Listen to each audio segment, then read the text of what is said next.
नाज़रीन किराम, अफगान तालिबान के लिए मुश्किलात में इजाफा होता जा रहा है। एक जानिब तो अंदरूनी दबाव बढ़ता जा रहा है। अफगानिस्तान रेजिस्टेंस फ्रंट से लेकर जो नॉर्दर्न अलायंस है वो इस वक्त इनके खिलाफ उठ खड़ी हुई है, तो इनके आपसी इख्तलाफात भी बढ़ते जा रहे हैं। रही सही कसर पाकिस्तान ने निकाल दी है, तो अब बाज़ाब्ता तौर पर पाकिस्तान और अफगानिस्तान की जंग में सऊदिया और कतर की एंट्री हो गई है। अफगान तालिबान के लिए किस तरह से जमीन तंग कर दी गई है और दोहा से कुछ बहुत बड़ी और इंपॉर्टेंट डेवलपमेंट्स हैं जो कि गेम चेंजर है। और अफगान तालिबान की गवर्नमेंट इस वक्त खतरे में है, ये बाज़ाब्ता तौर पर ऐलान जो है ये अरब मीडिया ने कर दिया है। ये सारी डिटेल्स मैं आपके सामने रखता हूं। और पाकिस्तान की एक ऐसी स्ट्राइक जो सीज फायर के बाद पाकिस्तान ने की, उसने इस वक्त अफगान तालिबान रिजीम की चीखें जो है वो निकलवा दी हैं। ये डिटेल्स भी इंटरेस्टिंग होने जा रही हैं। अगर अभी तक आपने इस वीडियो को लाइक नहीं किया तो लाइक जरूर कर दें। आपके लाइक्स और कमेंट्स हमारे लिए बहुत ज्यादा इंपॉर्टेंट है। कमेंट सेक्शन में पाकिस्तान जिंदाबाद का नारा आपने लाजमी लिखना है। और जिन लोगों ने चैनल को सब्सक्राइब नहीं किया उनसे मेरी यह दरखास्त है कि चैनल को भी लाजमी सब्सक्राइब कर लें। नाज़रीन इकराम, सबसे पहले तो मैं आपको यह बताऊं कि पाकिस्तान ने इस वक्त अफगानिस्तान के साथ तमाम ट्रेड ट्रांजिट रूट्स जो है वो बंद कर दिए हैं। और इनकी तरफ से चमन में जो स्पिन बोल्दक का बाबे दोस्ती है उसे तबाह किया गया। उसके बाद पीछे क्या बचता है? इसमें पाकिस्तान ने सिक्योरिटी कंसर्न्स के पेश नजर ये जो बॉर्डर क्रॉसिंग है ये बंद की है। और इस वक्त पाकिस्तान ने जैसे ही सीज फायर के ऐलान के बाद ये बॉर्डर क्रॉसिंग बंद की, उसके बाद जो लेटेस्ट फिगर हमारे पास आया है उसके मुताबिक 10,000 गाड़ियां जो हैं वो इस वक्त तुरखम बॉर्डर के ऊपर स्टक हो चुकी हैं, रुक चुकी हैं। तालिबान ऑफिशियल्स ने इंटरनेशनल मीडिया को यह कहा है कि भाई चंद ही दिनों में अगर पाकिस्तान ये तुरखम बॉर्डर नहीं खोलता तो आटे की और खाने की शॉर्टेज जो है वो काबुल में हो जाएगी और अफगानिस्तान के दीगर शहरों में हो जाएगी। और इनके लिए ये एक बहुत बड़ा मसला है, क्योंकि सप्लाई डिमांड का इशू है। कीमतें ऑलरेडी बढ़ना शुरू हो गई हैं अफगानिस्तान में, क्योंकि सप्लाई लाइन जो है वो कट गई है। और पाकिस्तान ये कहता है कि भाई जंग जो है ना वो और साथ ही साथ ट्रेड, ये सारी चीजें साथ साथ चलती नहीं है। पहले आप अपना हाउस इन ऑर्डर लाइन, पहले अपना किबला दुरुस्त करें, पहले पाकिस्तान की सरजमीन के खिलाफ होने वाली दहशतगर्दी का सद्देबाब करें। और इवन पाकिस्तान ने ये कहा है कि ये जो टेम्परेरी सीज फायर है, एक दफा तो हमने 48 घंटे के लिए एक्सेप्ट कर लिया, लेकिन अब ये लंबे अरसे तक ये भी नहीं चलेगा, क्योंकि आपको परमानेंट सोल्यूशन इसका ढूंढना पड़ेगा। और पाकिस्तान ने ये अरब ममालिक को भी बात क्लियर कर दी है। इवन 11 और 12 अक्टूबर की दरमियानी शब जब पाकिस्तान और अफगानिस्तान के दरमियान लड़ाई हुई, उस वक्त अफगानिस्तान ने पहली दो सीज फायर की रिक्वेस्ट खुद की, तीसरी इन्होंने रिक्वेस्ट जो है वो कतर के थ्रू की, क्योंकि कतर के अंदर इनका बड़ा इंफ्लुएंस रहा है।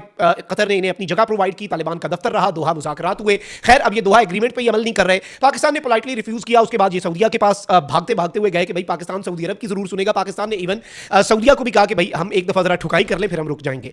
अब आप ये देखें कि अरब न्यूज जो है वो क्या कह रहा है। अरब न्यूज की एक बहुत इंपॉर्टेंट खबर है और उसकी जो हेडलाइन है वो बड़ी दिलचस्प है। अरब न्यूज कहता है कि Taliban under pressure as deadly clashes with Pakistan can expose internal rifts. यानी तालिबान की जो रिजीम है, जो काबिज रिजीम है, उसके अंदरूनी इख्तलाफात जो हैं, जो उसकी इंटरनल रिफ्ट है वो इस वक्त एक्सपोज हो चुकी है। और तालिबान इस वक्त प्रेशर में आ चुके हैं, क्योंकि पाकिस्तान के साथ क्लैशेस की वजह से ये एक्सपोज होते जा रहे हैं और इन्हें अंदर से भी बगावत का सामना है। यानी एक तरफ एंटी तालिबान ग्रुप्स एक्टिव है, उसके साथ साथ अफगान तालिबान के अंदर हक्कानी और कंधारी ग्रुप जो है इनके दरमियान फड्डा। और एनालिस्ट का यह कहना है, और अरब मीडिया भी ये बात कर रहा है कि तालिबान की हुकूमत भी खतरे में है। अब उन्होंने डायरेक्टली या इनडायरेक्टली अफगान तालिबान को यह मैसेज दे दिया है कि आपकी रिजीम भी जा सकती है, आपको अपनी हुकूमत और अपने इक्तदार से भी हाथ धोना पड़ सकता है अगर आप पाकिस्तान के साथ पंगा लेते हैं। अब नाज़रीन किराम, सूरत हाल यह है कि द खुरासान डायरी ने यह रिपोर्ट किया कि हाई लेवल डेलीगेशन जो है पाकिस्तान और अफगानिस्तान के, उनके दरमियान मुज़ाकरात दोहा के अंदर होने हैं। और इसमें यह बताया गया कि ये कतर ने बीच में इंटरवीन किया है और पाकिस्तान का मौक़िफ़ बहुत वाज़ेह है, बहुत क्लियर है। और पाकिस्तान का जो अक़वाम आलम में मकाम है वो भी अब आपके सामने है। कतर पे होने वाली इजरायली स्ट्राइक्स के बाद जो पाकिस्तान के प्राइम मिनिस्टर के 2 दौरे थे बैक टू बैक कतर के, फिर जो सऊदिया के साथ डिफेंस डील है, सऊदिया इस सब के अंदर डायरेक्टली पाकिस्तान के साथ है और डिप्लोमेटिकली सऊदी अरब अपनी स्टेटमेंट्स देगा। वो तो चाइना ने भी कहा दोनों मुल्क रिस्ट्रेंट का मुजाहरा करें, वो ऐसे ही होता है। इवन चाइना ने पाकिस्तान इंडिया फड्डे में भी यही स्टेटमेंट दी थी, वो स्टेटमेंट नहीं। जो असल में इस वक्त सऊदिया है वो पाकिस्तान के साथ खड़ा है और इस सब तनाज़े के अंदर पाकिस्तान के मौक़िफ़ की तायीद कर रहा है। तो सऊदिया के साथ खड़े होने की वजह से अरब वर्ल्ड पूरा हमारे साथ है। और सऊदिया ने इस सब के अंदर कतर को कहा है कि भाई आप मुज़ाकरात करवाएं और इन अफगान तालिबान के अंदर जरा अकल डालें। उसी दोहा में जिसमें बैठ के इन्होंने वादा किया था कि इनकी सरजमीन दहशतगर्दी के लिए इस्तेमाल नहीं होगी, उसी दोहा की सरजमीन पर इन्हें बुलाया जाए, क्योंकि सऊदिया ने खुद इन्हें नहीं बुलाया।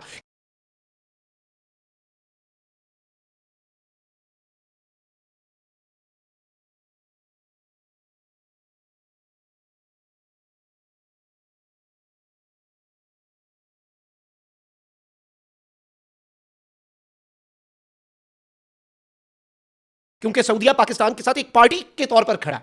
अब नाज़रीन इकराम, द खुरासान डायरी ने यह क्लेम किया है कि कतर से एक बहुत बड़ी डेवलपमेंट आई है और इंटेलिजेंस चीफ्स जो हैं उन्हें और साथ ही साथ डिफेंस मिनिस्टर ऑफ पाकिस्तान जो हैं और पाकिस्तान के जो फॉरेन मिनिस्टर हैं वो और अफगानिस्तान के फॉरेन मिनिस्टर जो हैं वो भी यहां से इन मुज़ाकरात के अंदर आने जा रहे हैं और अफगानिस्तान की टॉप लीडरशिप और उसके साथ साथ पाकिस्तान की टॉप लीडरशिप जो है वो बैठेंगे और इसमें यह बताया गया कि भाई कुछ चेंजेस हो सकते हैं वफूद के अंदर और तालिबान जो है उन्होंने कंफर्म कर दिया कि बिल्कुल जी हमारी पाकिस्तान के साथ गुफ्तगू है। पाकिस्तान ने अभी तक इस हवाले से कोई कंफर्मेशन नहीं दी, लेकिन तालिबान ये कह रहे हैं कि जी तालिबान और पाकिस्तानी ऑफिशियल्स जो है उनके दरमियान टॉक्स जो है वो स्केड्यूल कर दी गई है दोहा में और उन्होंने कहा कि भाई 17 तारीख को बरोज जुमा जो इनका डेलीगेशन है वो यहां से निकलेगा और डिस्कशन जो है वो नाज़रीन कराम सीज फायर जो है जो ऑन गोइंग 48 आवर्स का सीज फायर है उसे एक्सटेंड करने और रीसेंट बॉर्डर टेंशंस जो है उन्हें रिजॉल्व करने और पाकिस्तान का उसमें एक ही मौक़िफ़ है कि अफगान तालिबान जो है और पाकिस्तान ने कुछ ऐसे नाकाबिले तरदीद शवाहिद इकट्ठे कर ली हैं जो कि अफगान तालिबान की मंजी ठोक के रख देंगे। ये दोहा में बैठ के इन्हें याद करवाया जाएगा कि दोहा एग्रीमेंट की तुम लोग खिलाफ वर्जी कर रहे हो और सबूत अलग। ये जो हालिया क्लैशेज हैं इन्हीं में हमारे पास सबूत आ गए कि किस तरह से खारजी